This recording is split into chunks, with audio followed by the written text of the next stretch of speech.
The afternoon sun beat down mercilessly on Zara Richards as she sat on the rough wooden bench outside the Amarillo train station in Texas, her small carpetbag clutched in her trembling hands, watching the last wisps of steam from the departing train disappear into the cloudless sky of 1882.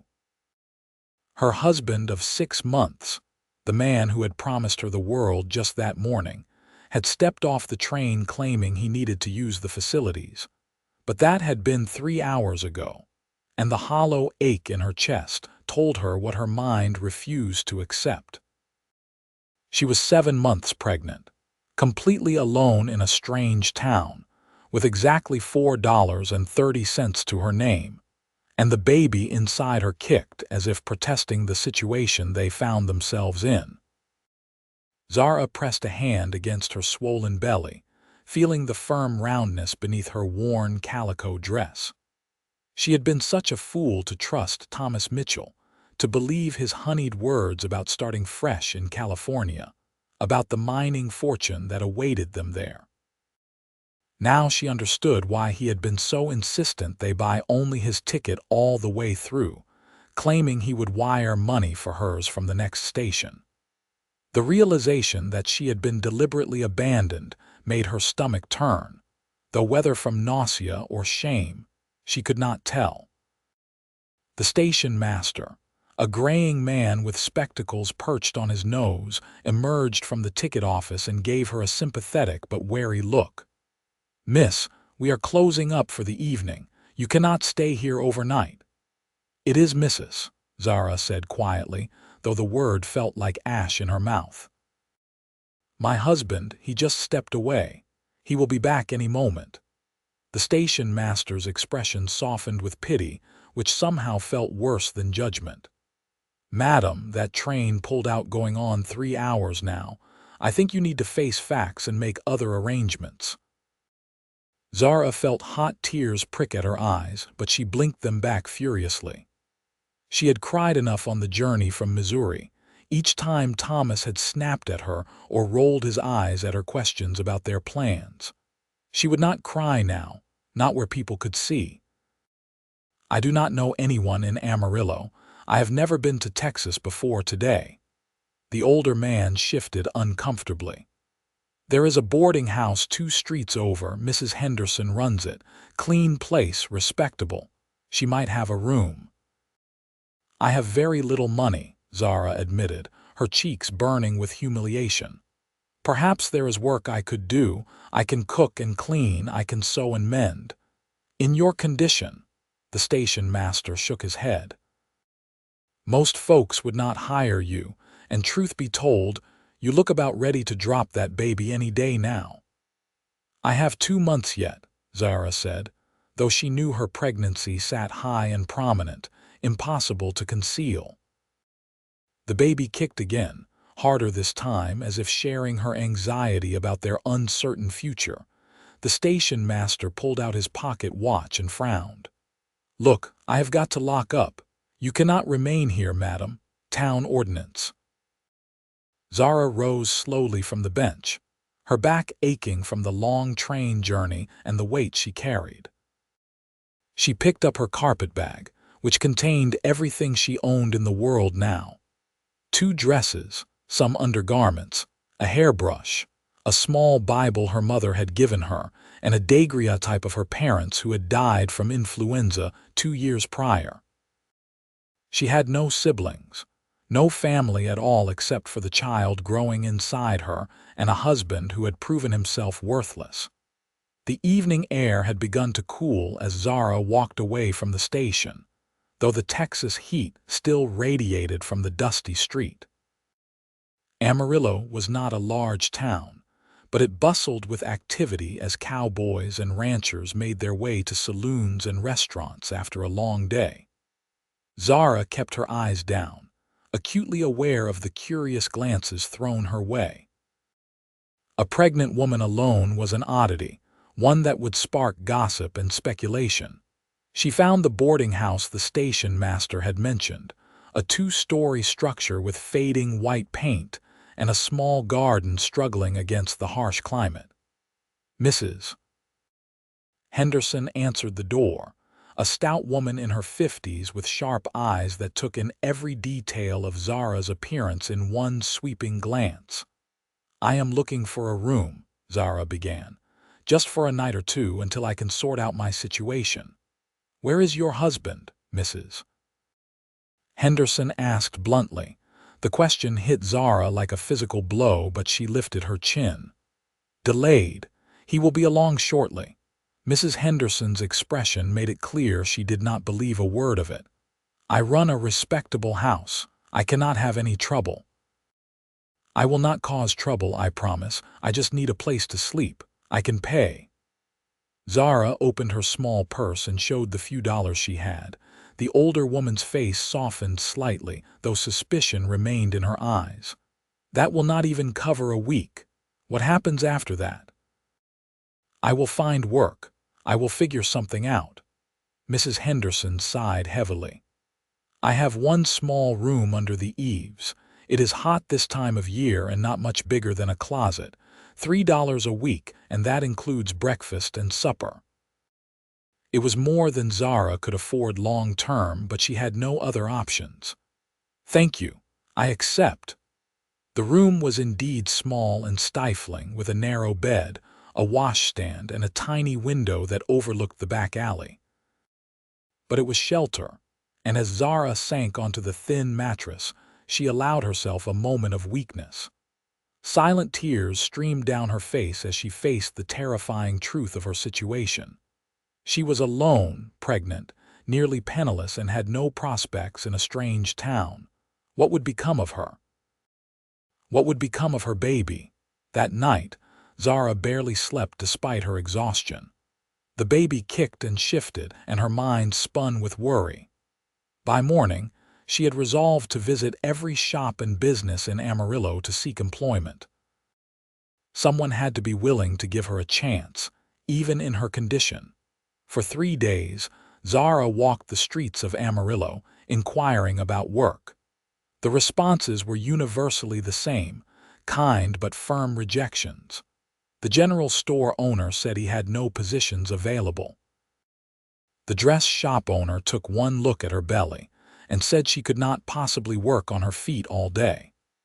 The hotel manager said they needed someone who could carry heavy loads. Even the laundry, where Zara thought her condition might matter less, turned her away with barely concealed pity. By the 4th day, Zara had less than $2 remaining, and the gnawing fear in her stomach had become constant. Mrs. Henderson had begun giving her pointed looks at mealtimes, clearly calculating when this charity case would no longer be able to pay. It was late afternoon when Zara returned to the train station, not because she had anywhere to go, but because the bench there felt familiar, and she needed to sit down and think. Her feet ached, her back throbbed, and the baby seemed to be pressing on every organ in her body. She lowered herself carefully onto the bench and closed her eyes, fighting despair. The sound of boots on the wooden platform made her open her eyes. A man approached, tall and lean with sun-bronzed skin and dark hair that curled slightly at the collar of his blue cotton shirt. He wore dusty denim pants tucked into scuffed leather boots, and a worn hat shaded his face. But what struck Zara most were his eyes when he looked at her, a warm brown that held genuine concern. "Madam, are you all right?" His voice was deep but gentle, with the slight drawl of someone who had spent his life in the Southwest. Zara straightened, embarrassed to be caught looking so defeated. "I am fine, thank you." The man glanced at her swollen belly, then back at her face, and something in his expression told her he understood she was far from fine. "You look about done in. Can I get you some water? There is a pump right over there." "I do not want to be any trouble," Zara said automatically, though her throat was parched. "No trouble at all." He walked to the pump and worked the handle until water flowed, then brought back a ladleful, careful not to spill a drop. "Here you go." Zara drank gratefully, the cool water soothing her dry throat. "Thank you, Mr. Garrett, Ethan Garrett. I run a small ranch about 5 miles outside town. He tipped his hat politely. And you are Zara Richards. She hesitated, then added, or I was Zara Richards. I suppose I am Zara Mitchell now, though that name feels like a lie. Ethan settled onto the bench beside her, leaving a respectful distance between them. Sounds like there is a story there, if you do not mind my saying. Something about his kind eyes and genuine manner made the words spill out of Zara before she could stop them. She told him everything: the whirlwind courtship with Thomas, the hasty marriage, the promises of California gold, and the crushing realization that she had been deliberately abandoned. As she spoke, shame heated her cheeks, but Ethan never interrupted, never judged, just listened with the patience of someone who understood that sometimes people needed to be heard. When she finished, Ethan was quiet for a long moment, his jaw tight. That man is lower than a snake's belly in a wagon rut. What kind of coward abandons his wife, especially when she is carrying his child? The fury in his voice was not directed at her, Zara realized, but on her behalf, and something warm flickered in her chest at having someone defend her. I was foolish to trust him. No, Ethan said firmly, you are not foolish. He was a liar and a cheat. That is on him, not you. He turned to face her fully. What are you going to do now? I have been trying to find work, but no one will hire me. Zara gestured helplessly at her pregnant form. I have enough money for perhaps 3 more days at the boarding house, and then. She could not finish the sentence, could not voice the terrifying uncertainty of what came after that. Ethan frowned, clearly thinking. What kind of work were you looking for? Anything. I can cook, clean, sew, mend, work a garden. I am a hard worker, I promise, and I would not let my condition interfere. When is the baby due? Early October, so I have about 8 weeks yet. Ethan ran a hand over his jaw, and Zara could see him wrestling with some decision. Finally, he seemed to come to a conclusion. I have a proposition for you, Mrs. Mitchell, though you might think it strange coming from someone you just met. Zara's heart sank. She had heard about propositions before, the kind desperate men made to desperate women. I am not that kind of woman, Mr. Garrett. His eyes widened in shock and then understanding. No, nothing like that. I apologize for my poor choice of words. He cleared his throat, his tanned cheeks actually coloring. What I meant to say was, I could use help at my ranch. My housekeeper, Mrs. Chen, she is getting up in years and complains about the workload. The house could use a woman's touch, truth be told. I am not much for domestic matters. Zara stared at him. You are offering me employment, but I am pregnant. I can see that, Ethan said dryly. But you have got 8 weeks before the baby comes, and even after, well, babies do not stop a woman from living her life. My own mother worked our ranch right up until she birthed me, or so she always said. I do not understand. Why would you help me? You do not know anything about me. Ethan looked out across the dusty street, his expression thoughtful. My father died when I was 15, left my mother alone with the ranch and 3 sons to raise. She nearly worked herself into an early grave trying to keep everything going. I remember how hard it was, how scared she was, though she tried to hide it from us boys. I remember how the neighbors looked at her, some with pity, some with suspicion, wondering if she could manage or if she would fail. He turned back to Zara. I swore then that if I ever had the means to help someone in a similar situation, I would. So here we are. Tears welled in Zara's eyes despite her best efforts. That is very kind, Mr. Garrett, but I cannot accept charity. It is not charity. I genuinely need the help and you need work. That is just good business. He stood and offered her his hand. What do you say? Come out to the ranch, meet Mrs. Chen, see if it might suit you. If you do not like it, I will bring you back to town, no hard feelings. Zara looked at his outstretched hand, calloused and strong, and felt the baby kick inside her as if urging her to take this chance. Every instinct she had trusted in Thomas had proven wrong, and that betrayal made her doubt her own judgment. But something about Ethan Garrett felt different. His eyes were clear and honest, his offer straightforward with no hidden implications. And more importantly, she had no other options. She placed her hand in his and let him help her to her feet. "All right, Mr. Garrett, I will come see your ranch." A smile transformed his face, revealing even white teeth and crinkling the corners of his eyes. "Please, call me Ethan. And I promise you will not regret this, Zara. May I call you Zara?" "Yes," she said softly, and for the first time in days the knot of fear in her chest loosened slightly. Ethan drove a sturdy wagon hitched to two well-tended horses, and he helped Zara up onto the seat with careful consideration for her condition. As they left Amarillo behind, Zara watched the town recede into the distance and wondered if she was making another terrible mistake. But Ethan kept up a steady stream of conversation that required little response, pointing out landmarks and telling her about the area, clearly trying to set her at ease. "The ranch belonged to my father and his father before him," Ethan explained as they rolled along the dusty road. "It is not the biggest spread in Texas, but it is mine, all 2,000 acres of it. I run about 300 head of cattle, have a decent string of horses, and enough grazing land to support more if I wanted. Got a small bunkhouse for the ranch hands during cattle season, though it is just me and old Charlie Henderson who helps out year-round right now." "Henderson? Any relation to Mrs. Henderson who runs the boarding house, her husband?" "Charlie sleeps out in the bunkhouse most nights, because his wife drives him to distraction with her nagging. Good man, though, knows cattle better than anyone I have ever met." The landscape around them was vast and open, dotted with scrub brush and the occasional tree. The sky stretched enormous overhead, painted in shades of gold and pink as the sun began its descent.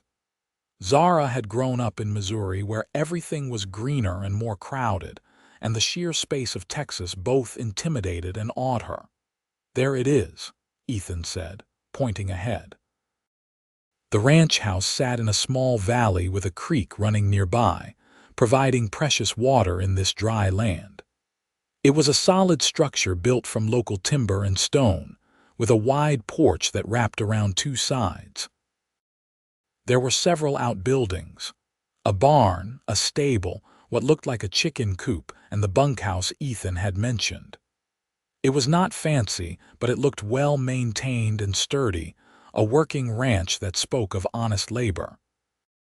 Ethan helped Zara down from the wagon just as an older Chinese woman emerged from the house, wiping her hands on her apron.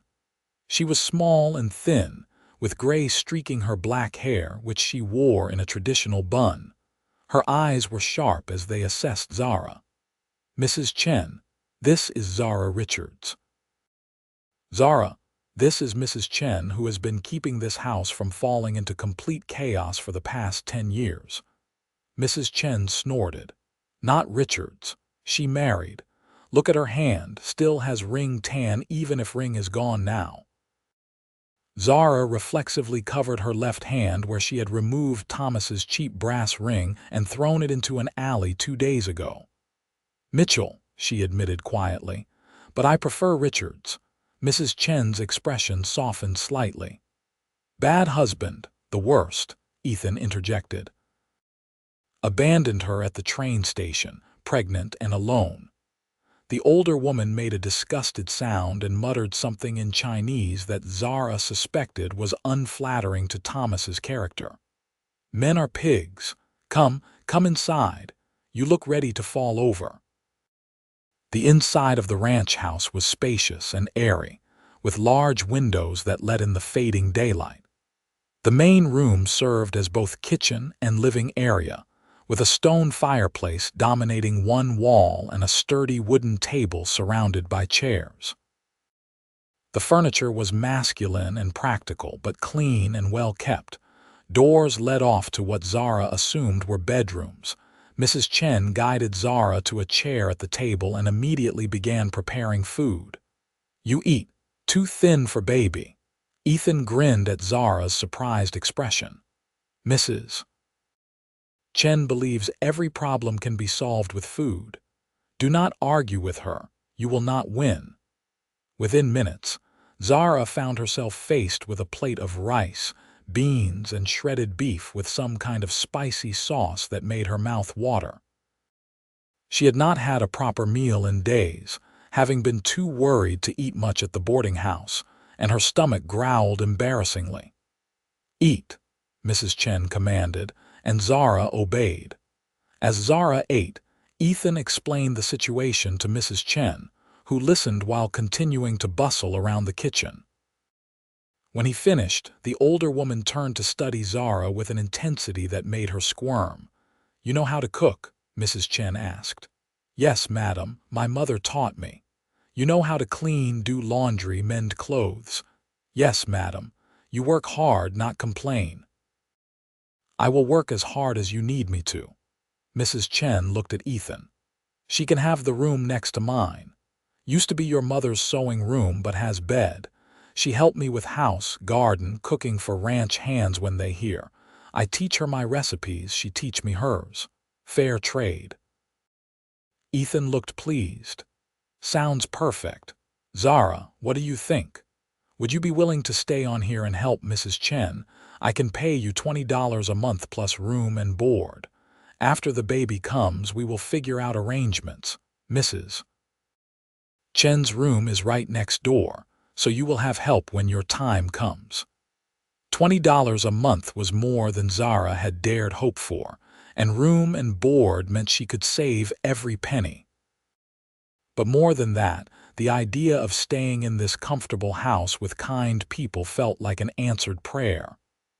"That is very generous. Are you certain you want to take on such a burden?" Ethan shook his head. "You would be helping us. This is a business arrangement, remember, Mrs. Chen made a scoffing sound. "Business? He is too soft-hearted, always has been, but yes, we need help and you need home, is good match." And just like that, Zara's life changed course. After she finished eating, Mrs.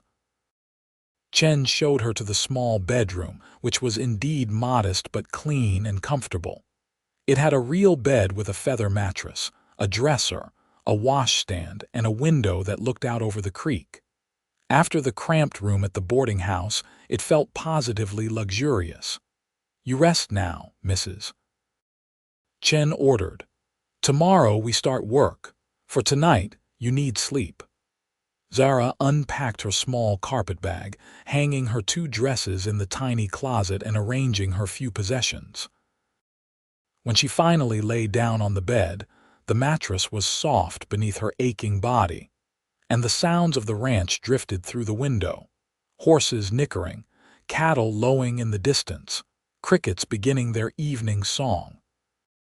For the first time since Thomas had walked away from her at the train station, Zara felt something other than despair.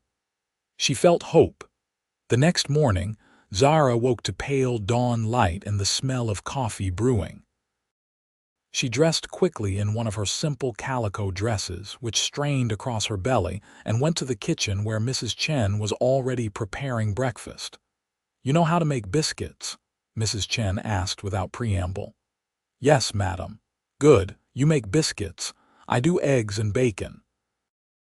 "Ethan, he eats like horse, needs lots of food." Zara washed her hands and set to work, finding the flour and lard where Mrs. Chen directed. It felt good to have a purpose, to be doing something useful. As she worked the dough, she felt some of the shame and humiliation of the past week begin to ease. She was not a charity case anymore. She was earning her keep. Ethan appeared as the food was being placed on the table, his hair damp from washing at the pump outside. He smiled when he saw Zara. "Morning, did you sleep well?" "Better than I have in weeks, thank you." They sat down to eat, and Zara watched as Ethan bit into one of her biscuits. His eyebrows rose. "These are delicious. Mrs. Chen, we might have to let Zara take over biscuit duty permanently." Mrs. Chen sniffed. "My biscuits are fine." "Your biscuits could be used as ammunition," Ethan teased, and the older woman swatted at him with her dish towel. The easy affection between them made Zara smile. This was clearly a household built on mutual respect and genuine care, so different from the tense, walking on eggshells existence she had endured with Thomas. After breakfast, Mrs. Chen put Zara to work helping prepare the house for summer. They beat rugs, washed windows, and aired out linens. The work was physically demanding, but Mrs. Chen was mindful of Zara's condition, having her sit whenever she looked tired and ensuring she drank plenty of water. They talked as they worked, and Zara learned that Mrs. Chen had come to America with her husband 30 years ago, seeking a better life. Her husband had died in a mining accident, and she had been working as a housekeeper ever since. "Ethan's mother, she hired me when I had nothing," Mrs. Chen said as they hung laundry on the line. "Good woman, very strong. She teach me English, I teach her to cook Chinese food. When she got sick, I take care of her until she pass. I promise her I look after her sons." "There are other sons?" Zara asked. "Two more. Matthew, he is in San Francisco, works with banks, very smart with numbers. And Jacob, he is marshal up in Colorado, keeps law and order. They visit sometimes, loud and messy like all men." That evening, Ethan returned from working the cattle and found Zara in the kitchen garden, weeding around the tomato plants. He crouched down beside her. "You do not have to work out here too. Mrs. Chen tends the garden." "I like it," Zara admitted. "My mother kept a garden, it reminds me of her. She passed on 2 years ago. Influenza took both my parents within a week of each other." The old grief tugged at her heart. "I had no one after that, which is probably why I was so quick to believe Thomas when he said he loved me." Ethan was quiet for a moment. "Loneliness can make us vulnerable. That does not mean you did anything wrong." Zara sat back on her heels, wiping sweat from her forehead. "Can I ask you something? Why did you never marry? You seem like you would make a good husband." Ethan chuckled and plucked a weed. "Is that so?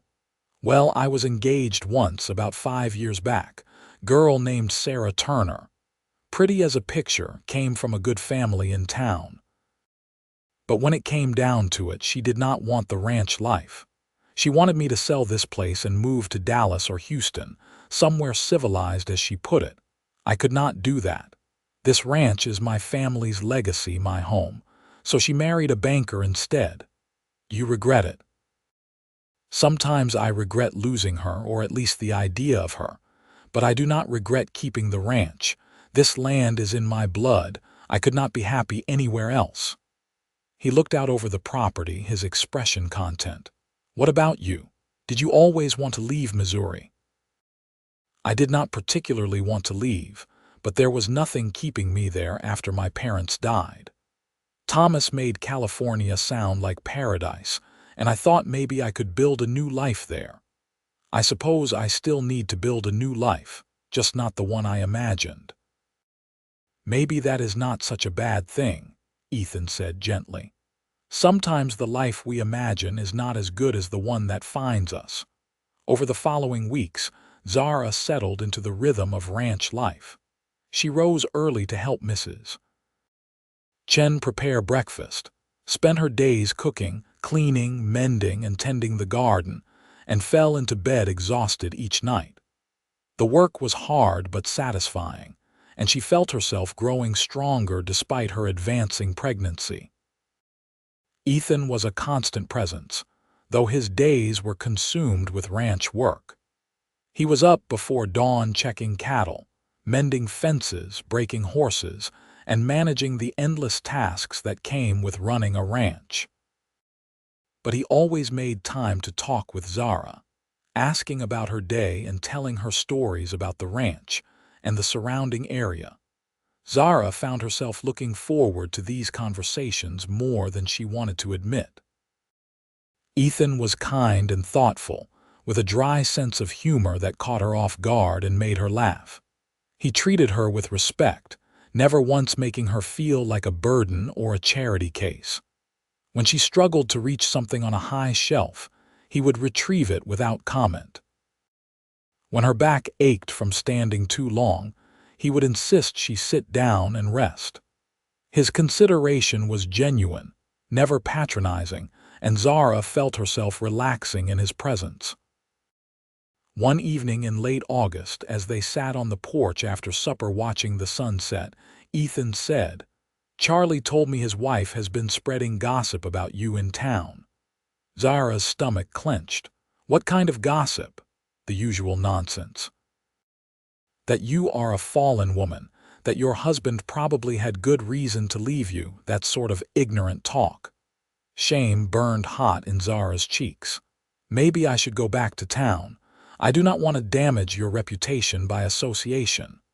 My reputation. Ethan turned to look at her, genuine surprise on his face. Zara, I do not give a damn what gossips like Mrs. Henderson say. Anyone with sense knows you have done nothing wrong.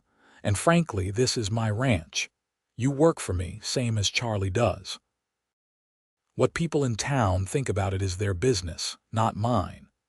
But people will talk about you too. An unmarried man with a pregnant woman living in his house. Let them talk. Mrs. Chen is here as chaperone, not that we need one since we are both adults conducting ourselves properly. Besides, I have found that the people who gossip the loudest usually have the most to hide in their own lives. His easy dismissal of the gossip soothed some of Zara's worry, but she still felt the sting of judgment. In a small town like Amarillo, reputation mattered. I just do not want to cause you trouble. Ethan reached over and gently took her hand, the first time he had touched her beyond helping her up from chairs or down from the wagon. His palm was calloused but warm, and Zara felt a flutter in her chest that had nothing to do with the baby. You are not trouble, Ethan said firmly. You are a hard worker and a good person who got dealt a bad hand. I am glad you are here. Zara looked into his honest brown eyes and felt something shift inside her. This man, who had been a complete stranger just weeks ago, had shown her more kindness and respect than Thomas ever had. He had given her shelter when she had none, work when she was desperate, and dignity when the world wanted to shame her. How could she not feel grateful? But it was more than gratitude warming her heart as she looked at him, and that terrified her. "Thank you, Ethan," she said softly, "for everything." He squeezed her hand gently before releasing it. "You are welcome. Now, why do not you tell me more about Missouri? You have mentioned your mother's garden, but what was your town like?" And so they talked as the stars emerged overhead, sharing stories of their pasts, and Zara realized she felt more comfortable with Ethan than she ever had with Thomas. With Thomas, she had always been performing, trying to be what he wanted. With Ethan, she could just be herself. September arrived with slightly cooler temperatures, though Texas heat still dominated the days. Zara was enormous now, her belly preceding her through doorways, and the baby seemed to have run out of room, pushing against her ribs and making it hard to breathe. Mrs. Chen had begun preparing supplies for the birth, gathering clean linens and boiling instruments. "First baby always takes long time," Mrs. Chen said one morning as they folded laundry. "Could be hours, could be a day. You must be patient and strong." "I am frightened," Zara admitted. "My mother told me stories about childbirth and they were not reassuring."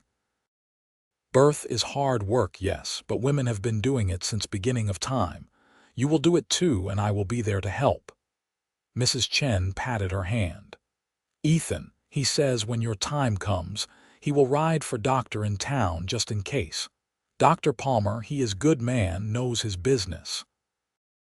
The thought of Ethan going to such lengths for her made Zara's throat tight with emotion. He continued to amaze her with his thoughtfulness.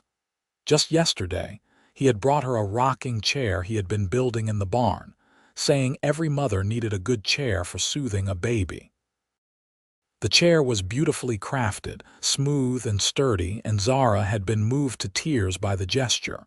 "You cry too much these days," Mrs. Chen said, but her tone was gentle. "Is normal with baby coming. Emotions go crazy." Zara wiped her eyes and laughed. "I never used to cry at all.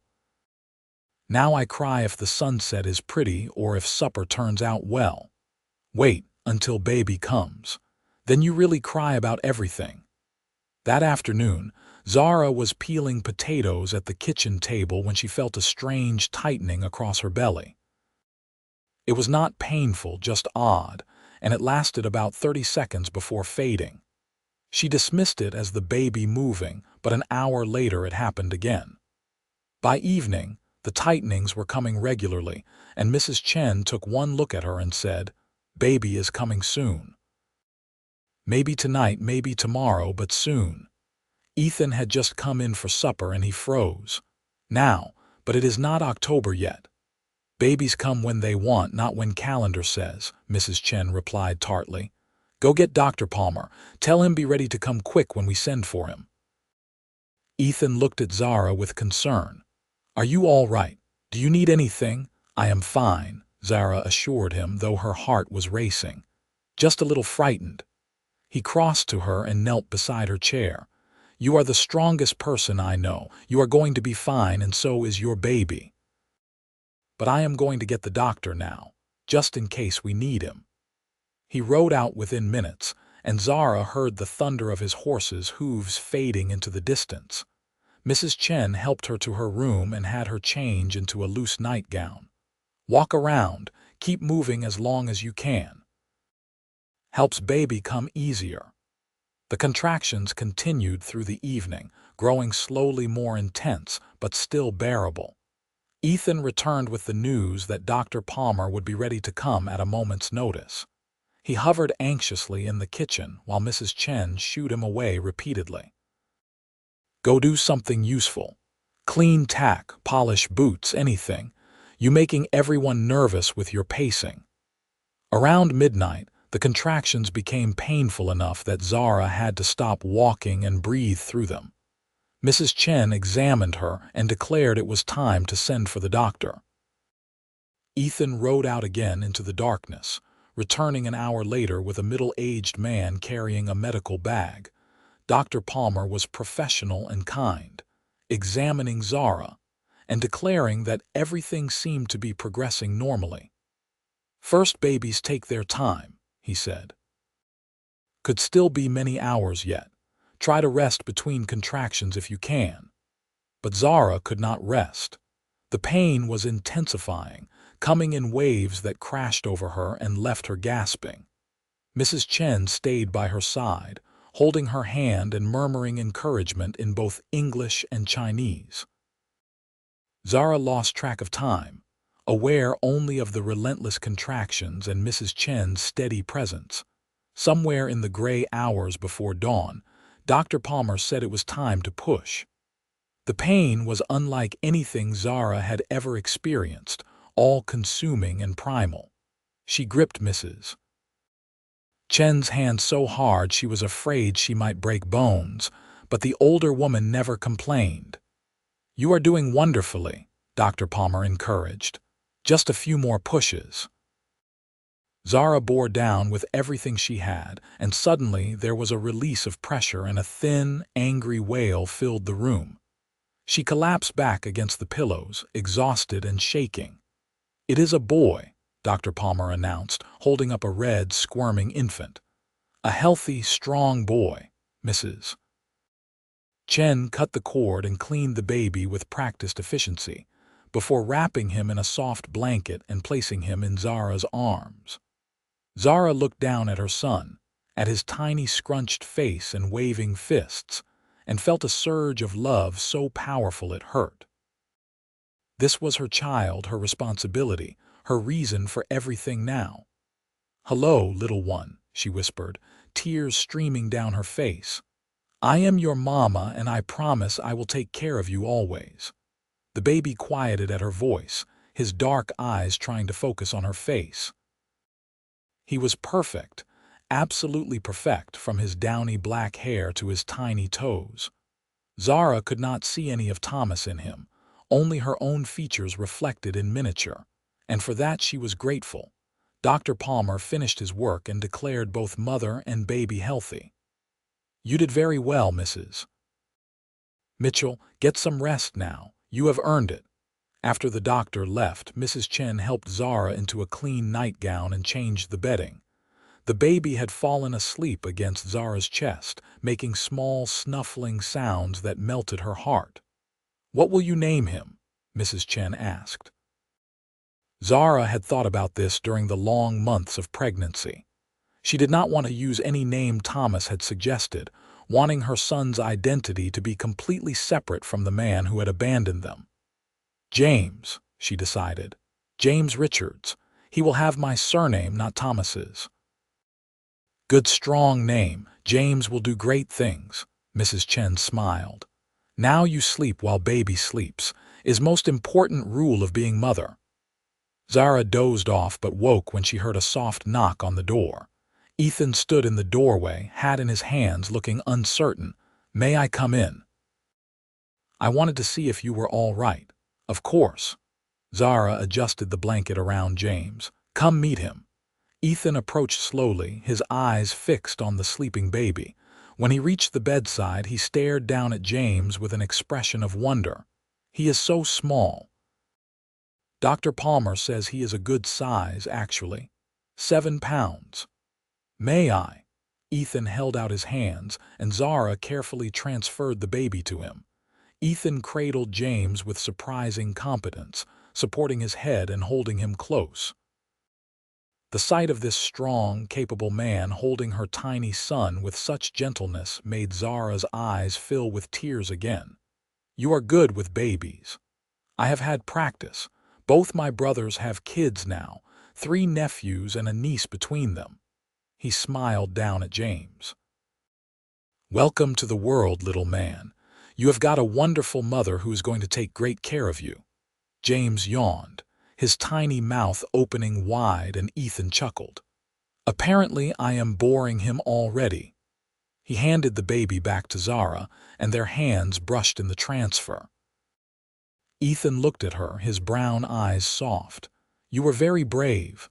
I could hear you and I wanted to help, but there was nothing I could do. You brought the doctor. That helped. Still." He reached out and gently brushed a strand of hair from her face, his touch feather light. "You are amazing, Zara. This little boy is lucky to have you as his mother." The tenderness in his voice and his touch made Zara's heart flutter. She had been trying so hard not to acknowledge the growing feelings she had for Ethan, telling herself it was gratitude, that it was too soon after Thomas, that she was being foolish. But lying here exhausted with her newborn son in her arms and Ethan looking at her like she was something precious, she could not deny it anymore. She was falling in love with him. The realization terrified her. She had trusted Thomas and been betrayed. How could she trust her judgment again? And even if her feelings were real, why would Ethan want her? She was another man's wife, abandoned and disgraced with a baby to care for. She had nothing to offer him. "Thank you, Ethan," she said quietly, "for everything. I do not know what I would have done without you." "You would have figured it out. You are that kind of person, strong and resourceful. But I am glad I was there at the station that day. I am glad you are here."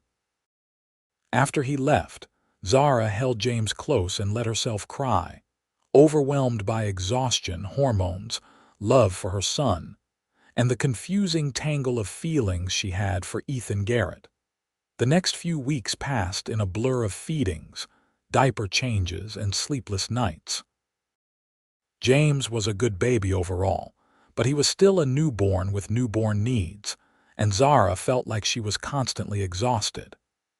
Mrs. Chen helped enormously.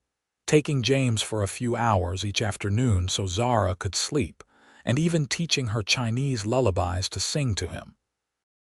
Ethan was endlessly patient with the disruption to the household. When James cried at night, he never complained. When Zara apologized for not being able to help with meals as much, he told her not to be ridiculous, that caring for a newborn was a full-time job in itself. He built a cradle for James and installed it in Zara's room, the craftsmanship beautiful and sturdy. One evening in late October, Zara was sitting in the rocking chair Ethan had made, nursing James and watching the sunset through her window. There was a light knock, and Ethan appeared with a cup of tea. "Mrs. Chen made this for you, said it is good for nursing mothers." "Thank you." Zara accepted the cup with her free hand. James was suckling contentedly, his tiny fist curled against her breast. Ethan sat on the edge of her bed, keeping a respectful distance. "Can I ask you something?" "Of course." "Have you heard anything from Thomas? Has he tried to contact you?" The question caught Zara off guard. She had been trying hard not to think about Thomas, pushing thoughts of him away whenever they surfaced. "No, nothing. I do not expect to either. He made his choice clear." "Have you thought about what you want to do legally? About the marriage, I mean." Zara had thought about it, late at night when James was sleeping and her mind would not quiet. "I suppose I should seek a divorce, but I do not know how to go about it or if I can even afford it." "Divorce is not easy, especially for a woman, but you have grounds." "Desertion and abandonment are recognized causes. I have a lawyer friend in Amarillo, John Preston. Good man, handles things fairly. I could talk to him if you want, see what your options are." The thought of legally ending her marriage should have brought relief, but instead Zara felt oddly numb about it. The marriage had been a lie from the start, but she had said vows in a church, and part of her still felt the weight of that commitment even if Thomas had not. "I do not know if I can afford a lawyer. Consider it a loan if that makes you more comfortable. You can pay me back when you are able." "Ethan, you have already done so much. I cannot keep taking from you." He leaned forward, his expression earnest. "Zara, let me help, please. You deserve to be free of him legally, to be able to move forward with your life." Zara looked down at James, who had fallen asleep at her breast, milk-drunk and peaceful. She wanted to be free of Thomas, to erase that mistake from her life. And maybe, though she barely dared admit it to herself, she wanted to be free to explore these growing feelings for Ethan without the shadow of another man hanging over her. "All right," she agreed softly. "If you truly do not mind, I would appreciate your help." "I do not mind at all." Ethan stood and headed for the door, then paused. "For what it is worth, I think you are handling all of this with remarkable grace. Not many women could have faced what you have and come through it so strong." After he left, Zara carefully moved James to his cradle and finished her tea, thinking about what freedom might mean for her future. True to his word, Ethan consulted with his lawyer friend, and John Preston agreed to take Zara's case. The process of filing for divorce was more complicated than Zara had expected, requiring sworn statements and documentation, but Mr. Preston was patient and thorough. The biggest challenge was that Thomas's whereabouts were unknown, which meant they had to publish notice of the divorce proceedings in newspapers across Texas and California. "It will take time," Mr. Preston explained during a meeting in his office, which Ethan had insisted on attending for support. "Several months at least. But given the circumstances of desertion and his abandonment of his pregnant wife, I am confident any judge will grant the divorce." "What if Thomas contests it?" Zara asked, though she could not imagine why he would. "Then we fight harder. But honestly, Mrs. Mitchell, men like your husband do not contest. They run away and stay away because facing consequences is not in their nature." As November arrived and the weather finally cooled, life on the ranch settled into a new normal. Zara had recovered from childbirth and was able to resume most of her duties, though she kept James close, often wearing him in a sling Mrs. Chen had fashioned while she worked. The baby was growing rapidly, becoming more alert and responsive, and Zara loved watching his personality emerge. Ethan was endlessly fascinated by James, often stopping by in the evenings to play with him. He would lie on the floor and let James grab his fingers, talking to the baby in a gentle voice that made Zara's heart ache. Ethan would have made a wonderful father, and it seemed terribly unfair that Sarah Turner had not recognized what she was giving up.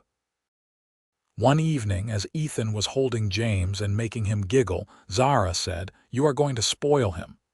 "Babies should be spoiled," Ethan replied, tickling James's belly. "They are only small once. You would make a good father." Ethan's smile faded slightly.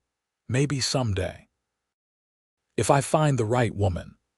Zara felt a pang in her chest. Of course, Ethan would eventually marry and have children of his own. Why would he not? He was kind, handsome, successful, and any sensible woman would be lucky to have him. The thought of some other woman living here in this house, sharing his life, made Zara irrationally jealous, which she knew was ridiculous. She had no claim on Ethan. "I hope you do," she made herself say. "Find the right woman, I mean. You deserve to be happy." Ethan looked at her with an odd expression, like he wanted to say something. But then James grabbed his nose and the moment passed. Thanksgiving arrived, and Mrs. Chen insisted on preparing a feast. Zara helped as much as she could, though Mrs. Chen kept shooing her away to tend to James. Charlie Henderson joined them for the meal, grateful to escape his wife's house for the day, and Ethan's ranch hands Pete and Miguel came up from the bunkhouse. It was a noisy, cheerful gathering, and Zara felt a warmth in her chest that had nothing to do with the food.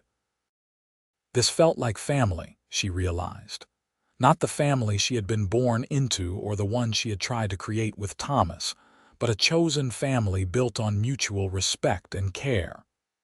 These people had welcomed her when she had nothing, had helped her build a new life, and she loved them for it. After the meal, Ethan found her on the porch, wrapped in a shawl against the evening chill with James sleeping against her shoulder. "Quite a feast," he said, settling beside her. "Mrs. Chen outdid herself." "She did." He was quiet for a moment. "Zara, can I ask you something personal?" "Yes." "Are you happy here? I mean truly happy, not just grateful for shelter and work. Because if you are not, if you want something different, I will help you however I can." Zara turned to look at him, surprised by the vulnerability in his voice. "Why would you think I am not happy?" "I do not know. Sometimes you get this faraway look, like you are thinking about being somewhere else." "I am not thinking about being somewhere else," Zara said honestly. "I am thinking about how strange life is, how a few months ago I thought my future was one thing and now it is completely different. But I am happy here, Ethan. Happier than I ever was with Thomas, if I am being honest.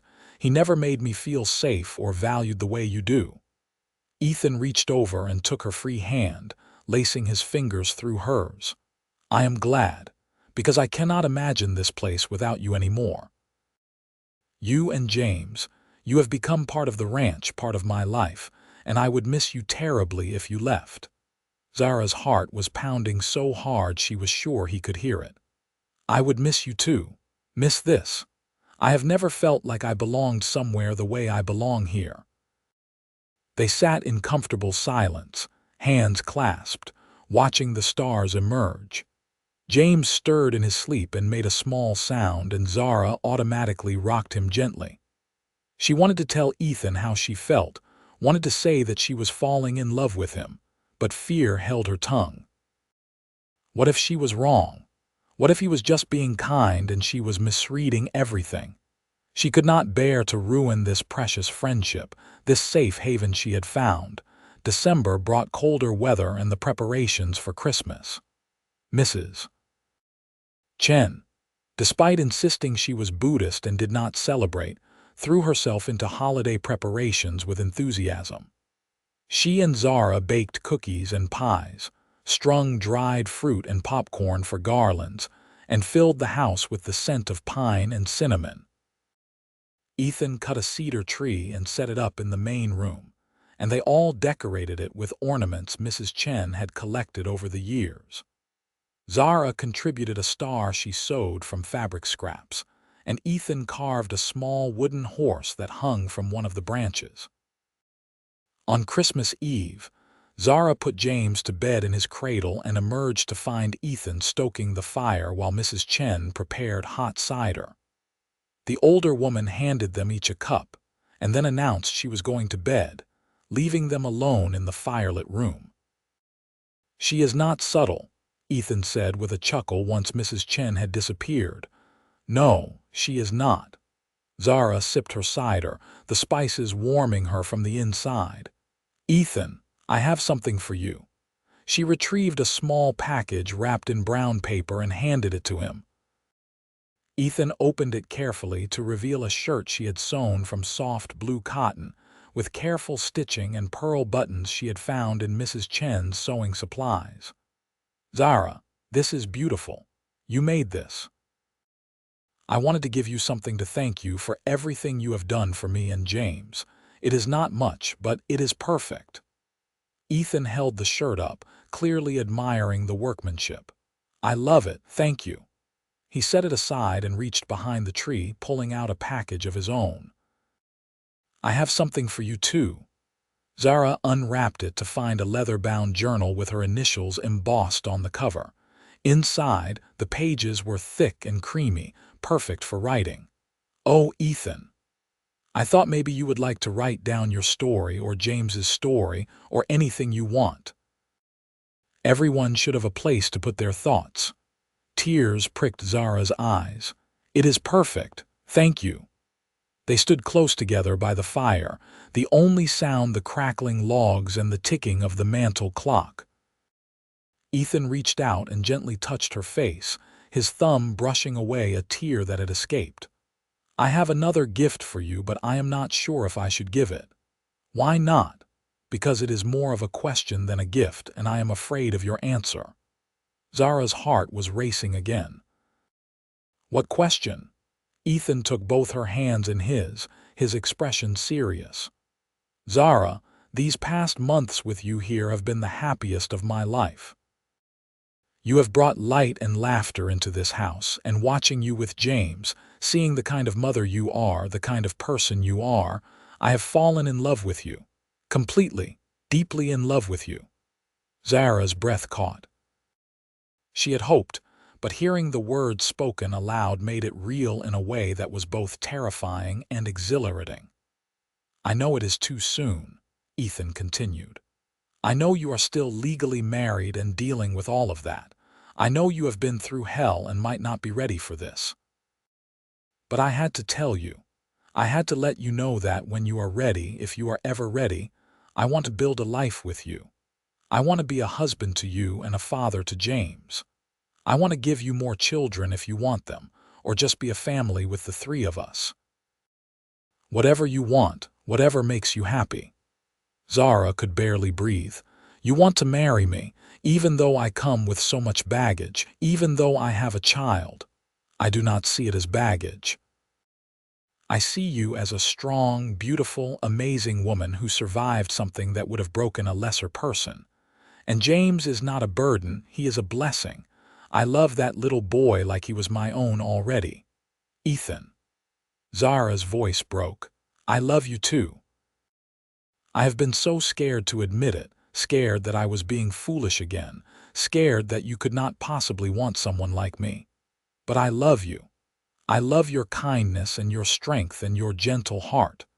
I love the way you treat everyone with respect. I love the man you are." Ethan pulled her close, wrapping his arms around her, and Zara leaned into his embrace, feeling safe and cherished. He stroked her hair and murmured, "We will do this right. We will wait for your divorce to be final. We will court properly." I want everyone to know that you are choosing me freely, not because you need help or have no other options." "I would choose you anyway," Zara said against his chest. "Even if I had 100 options, you are the one I want." He pulled back slightly to look at her face, then leaned down and kissed her. It was gentle and sweet, full of promise and restrained passion, and Zara felt tears sliding down her cheeks even as she kissed him back. This was nothing like kissing Thomas had been. This felt right, felt like coming home. When they finally broke apart, both breathing hard, Ethan rested his forehead against hers. "I will spend the rest of my life making you happy, Zara Richards. That is a promise." "You already make me happy," she whispered. "Every single day." The winter passed in a haze of quiet contentment.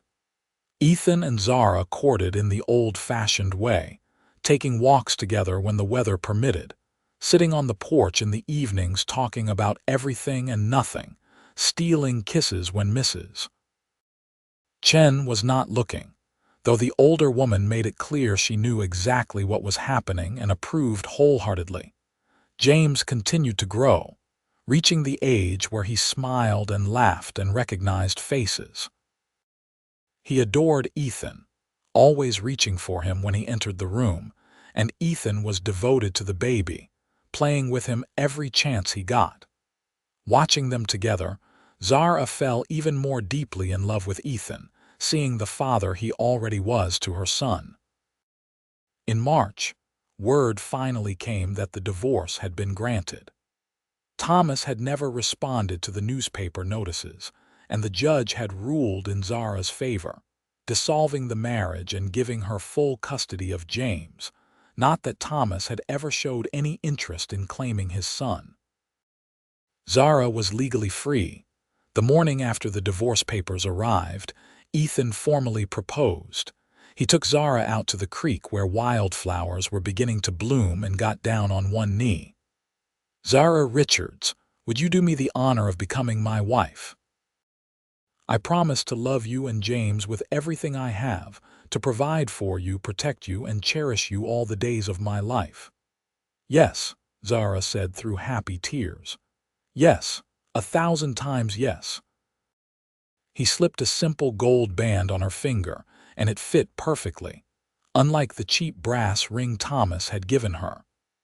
This ring was real as the love behind it, and Zara knew she would wear it with pride for the rest of her life. They were married in April in the small church in Amarillo, with Mrs. Chen, Charlie Henderson, and a few other ranch hands as witnesses. Zara wore a new dress of soft yellow cotton that she had sewn herself, and Ethan wore the blue shirt she had made him for Christmas. James, now 6 months old and chubby and happy, was passed around during the reception, accepting cuddles from everyone. Mrs. Henderson attended the wedding, looking appropriately chastised when Zara arrived radiant and clearly loved. Her gossip had come to nothing, and now she had to watch as the woman she had maligned married one of the most respected ranchers in the area. "She looks like she swallowed a lemon," Mrs. Chen whispered gleefully to Zara at one point, and they both had to stifle giggles. The wedding night was tender and sweet, with Ethan taking his time to show Zara what real love and passion felt like. She had been nervous, her only previous experience being with Thomas, but Ethan was patient and attentive, making sure she felt cherished and desired. Afterward, as they lay tangled together in the bed that was now theirs to share, Zara felt a peace she had never known. "Are you happy?" Ethan asked, stroking her hair. "Happier than I ever imagined I could be," Zara replied honestly. "Thank you for finding me at that station. Thank you for seeing past my situation to who I really was. Thank you for staying," Ethan said. "Thank you for loving me and for making this house a home." Life settled into a new rhythm after the wedding. Zara was now mistress of the Garrett Ranch, a role she took seriously.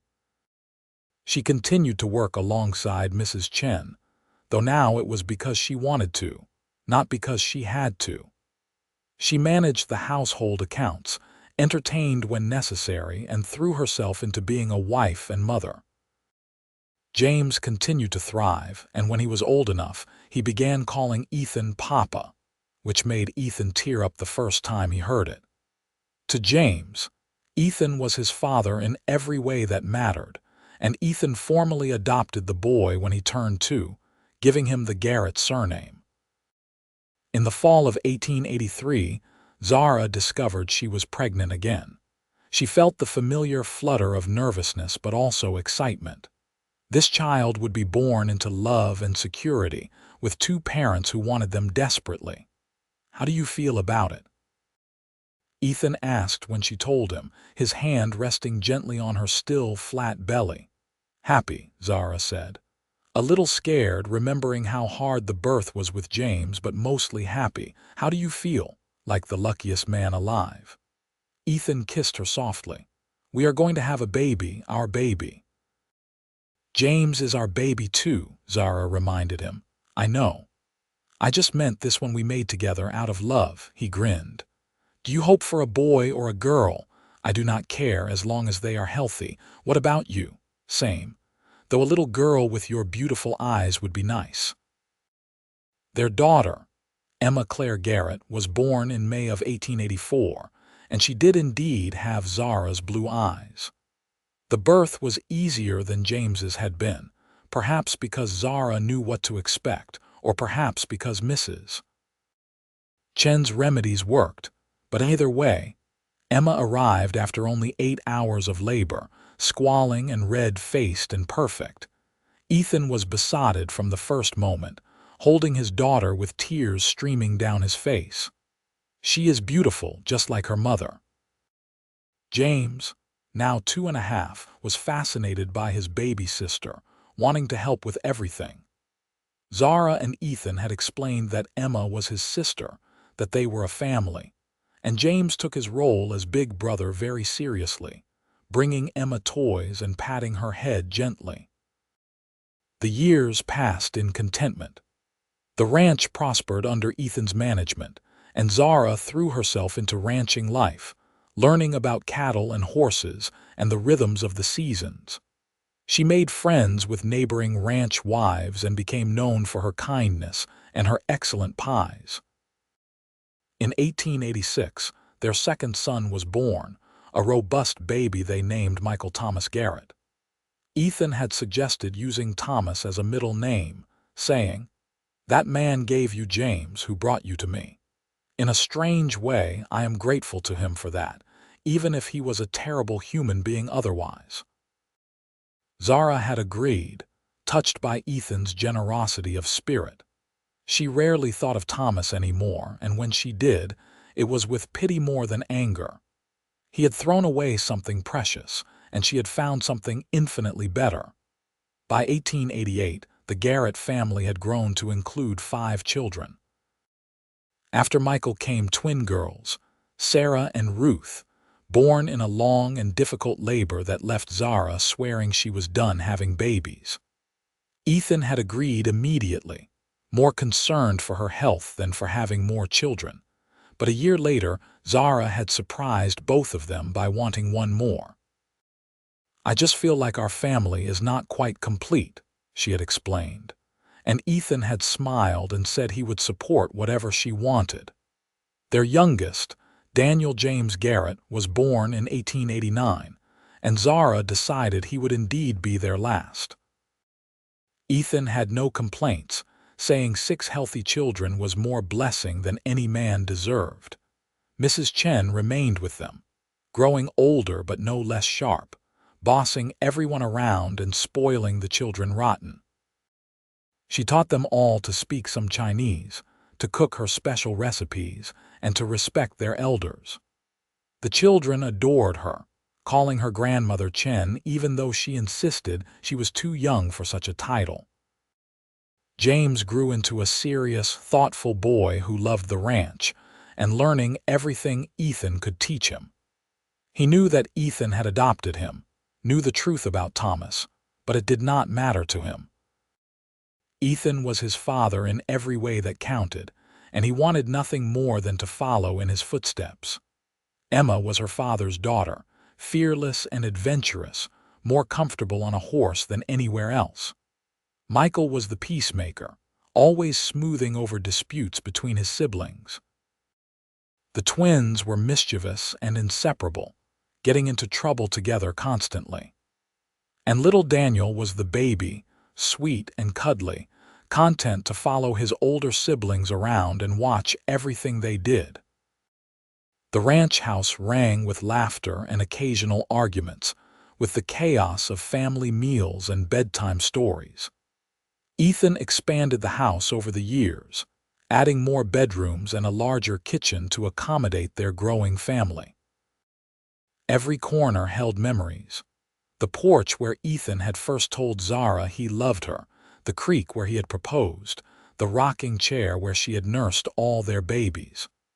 One evening in the summer of 1892, Zara and Ethan sat on that same porch, watching their children play in the yard. James, now 10, was teaching 8-year-old Emma to rope fence posts. Michael, 6, was building something with sticks and string.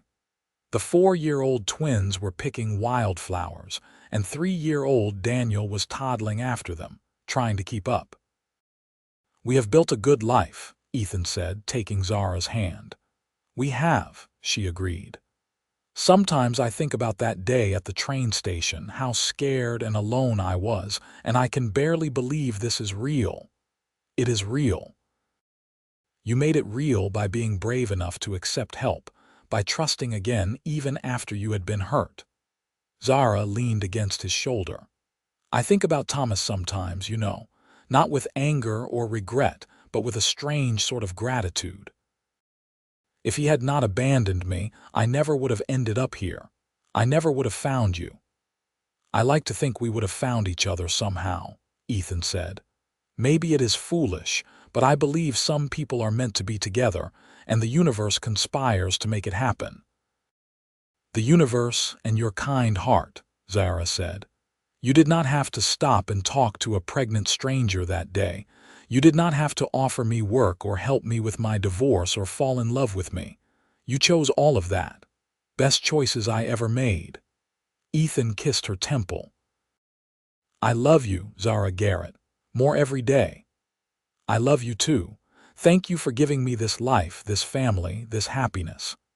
Emma's triumphant shout rang across the yard as she successfully roped her target, and James cheered for her. Michael called for them to come see his creation. The twins presented their bouquet of wildflowers to Mrs. Chen, who had emerged from the house to watch the sunset. Daniel tripped and started to cry, and Emma immediately scooped him up, comforting him with the practiced ease of an older sister. Zara watched it all with a full heart. This was her family, built not from blood alone but from love and choice and determination. She had been abandoned and afraid, but she had survived, and more than survived, she had thrived. She had found real love with a good man, had built a home filled with joy and laughter, and had given her children the secure, happy childhood she had always wanted. As the sun set over the Texas prairie, painting the sky in brilliant shades of orange and pink, Zara knew that every hardship she had endured had been worth it to arrive at this moment. She was exactly where she was meant to be, with exactly who she was meant to be with, and she would not change a single thing. The years continued to pass, bringing their share of challenges and joys. There were droughts that tested the ranch, illnesses that scared them, and the normal trials of raising 6 children. But through it all, Zara and Ethan's love remained strong, the foundation upon which their family was built. James grew into a fine young man and eventually took over much of the ranch management, allowing Ethan to slow down a bit. Emma married a neighboring rancher's son, staying close to home. Michael surprised everyone by becoming a teacher, his gentle nature perfect for working with children. The twins eventually stopped finishing each other's sentences and developed their own distinct personalities, one becoming a skilled seamstress and the other a talented cook. Daniel, the baby, inherited his father's way with horses and became known throughout the region for his training abilities. Mrs. Chen passed away peacefully in her sleep at the age of 78, and the entire family mourned her as they would a beloved grandmother. She had been part of their lives for so long that the house felt empty without her acerbic comments and unsolicited advice. On their 20th wedding anniversary in 1904, Ethan took Zara back to the train station in Amarillo, which had been expanded and modernized over the years. They stood on the platform where they had first met, now older and grayer but no less in love. 20 years, Ethan marveled. It feels like yesterday and a lifetime ago all at once. I know exactly what you mean, Zara said. She looked around at the bustling station, at the trains coming and going, at the people rushing about their business. Somewhere out there, other people were facing their own struggles and heartbreaks, just as she had been all those years ago. Do you ever wonder what happened to Thomas? Sometimes, Ethan admitted. I hope he found some measure of peace, though I suspect he did not. Men like that rarely do. I hope he is still alive somewhere, Zara said, surprising herself with the realization that she meant it. Not for his sake, but because it means James could find him someday if he wanted to. I have always been honest with our children about where they came from, and if James ever wants to meet his biological father, I would support that. You are a better person than I am, Ethan said. I am not sure I could be that generous. You gave James your name and your love and raised him as your own. You have nothing to prove. Zara took his hand. Come on, let's go home. Home, Ethan echoed with satisfaction. Best word in the English language. As they drove back to the ranch in their modern buggy, so different from the old wagon Ethan had driven 20 years earlier, Zara reflected on how much had changed and how much had stayed the same. Texas was being transformed by oil discoveries and modernization, but the ranch remained a constant, a piece of the Old West preserved and cherished. Their children were grown or growing, building their own lives but staying close, the bonds of family strong. Zara had become a grandmother twice over, with Emma's 2 children, and the joy of holding those babies had been almost as sweet as holding her own. She had also become active in helping other women in difficult situations, quietly providing assistance to those who needed it, remembering how desperate she had been and how one person's kindness had changed her life. She worked with the local church to establish a home for women and children in crisis, and Ethan supported her efforts wholeheartedly, donating both money and time to the cause. The ranch house was quieter now with most of the children gone, but it was still filled with love. Ethan and Zara had settled into the comfortable rhythm of a long marriage, finishing each other's sentences and communicating with glances. They still sat on the porch most evenings, watching the sunset and talking about their day. They still kissed goodnight every evening and good morning every day. They still laughed together, sometimes at jokes only they understood. As Zara approached her 50th birthday in 1905, she felt no regret for the choices she had made or the path her life had taken. Every scar, every hardship, every moment of fear had been worth it to arrive at this place of contentment and love. One Sunday afternoon, with the whole family gathered for dinner, James stood up and clinked his glass for attention. Now a confident man of 23, he looked so much like Zara with his dark hair and blue eyes, but he had Ethan's quiet strength and steady manner. I have an announcement, James said, and his wife of 1 year, lovely Sarah, smiled up at him. Sarah and I are going to have a baby. You are all going to be grandparents or aunts and uncles again. The room erupted in cheers and congratulations. Zara felt tears spring to her eyes as she hugged her eldest son, her baby who was now going to be a father himself. Ethan embraced James with obvious emotion, and Zara saw him whisper something in James's ear that made the younger man nod and hug his father tighter. Later, Zara asked Ethan what he had said to James. "I told him he was going to be a wonderful father," Ethan said, "and that I was proud of the man he had become. He knows that already. You tell him all the time. Some things bear repeating." Ethan pulled Zara close. "I am the luckiest man alive, you know.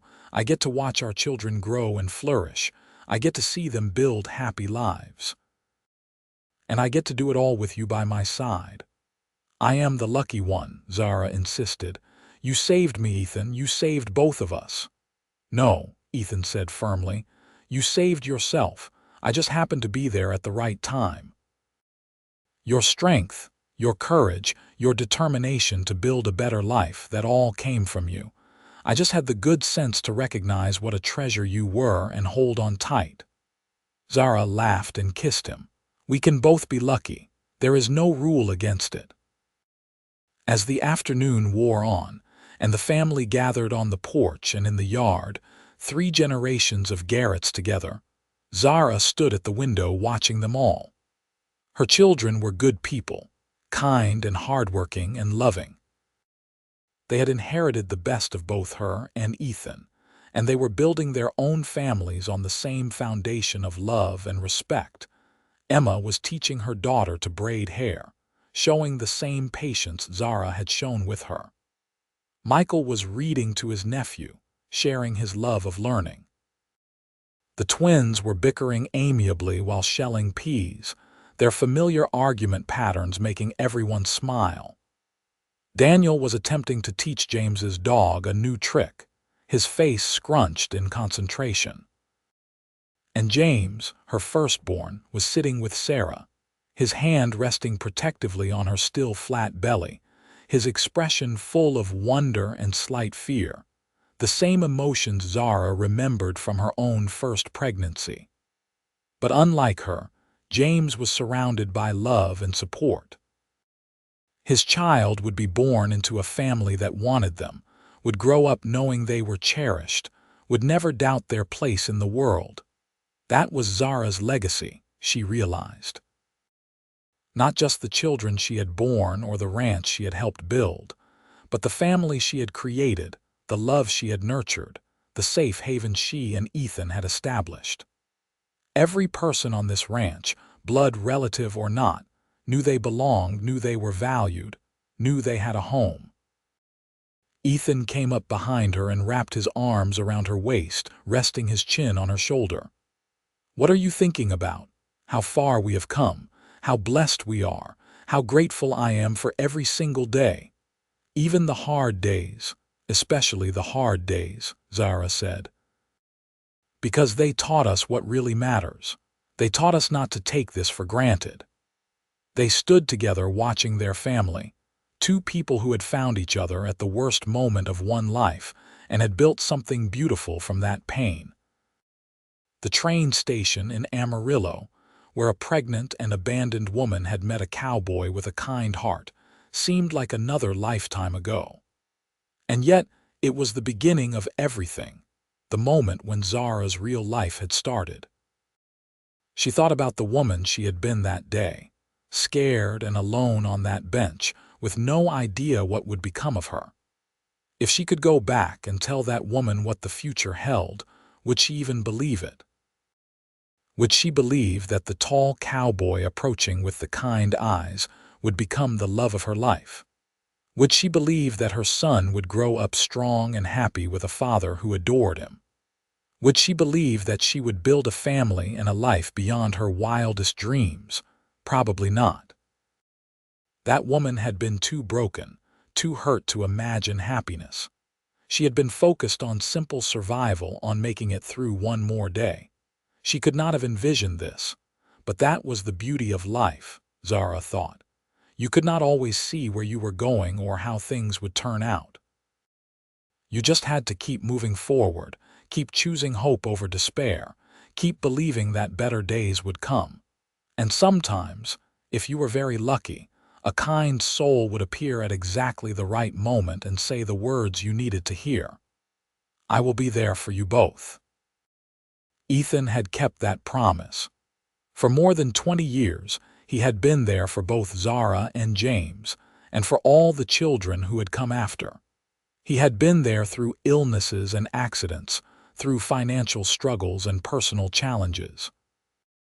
He had been there for every milestone and every ordinary moment.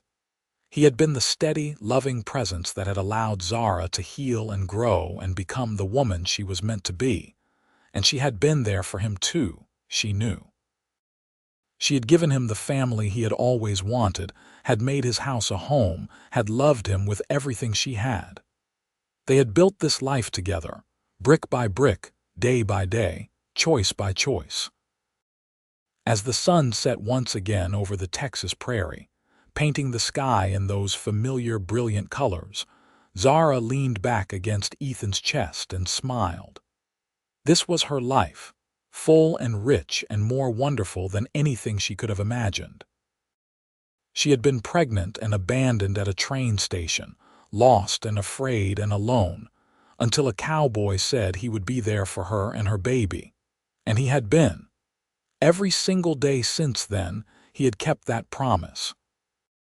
And Zara knew, with absolute certainty, that he would continue keeping it for all the days they had left together. That was the thing about real love, she thought. It was not just words or promises made in the heat of emotion. It was showing up every day, doing the work, choosing each other again and again. It was building something strong enough to weather storms and generous enough to include others. It was creating a legacy that would outlive you both, and that was exactly what they had done. The end.